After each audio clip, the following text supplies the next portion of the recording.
Qarshi davlat universitetida Talaba Expo 2025 yirik ko'lamdagi kasb ko'rgazmasi bo'lib o'tmoqda. Ushbu ko'rgazmaning asl maqsadi ish beruvchi tashkilotlar bilan bitiruvchi talabalar uchun muloqot maydonini yaratish, oliy ta'lim muassasalari bitiruvchi yoshlarini ish bilan ta'minlash, ularni bandligiga ko'maklashishdan iborat.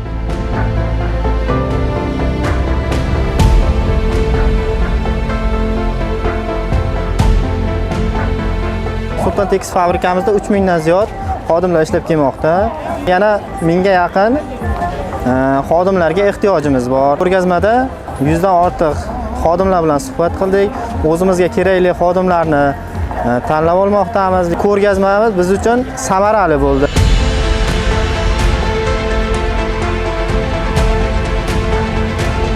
Qarshi mintaqaviy temir yo'l uzilida ish beruvchi sifatida ishtirok etyapmiz.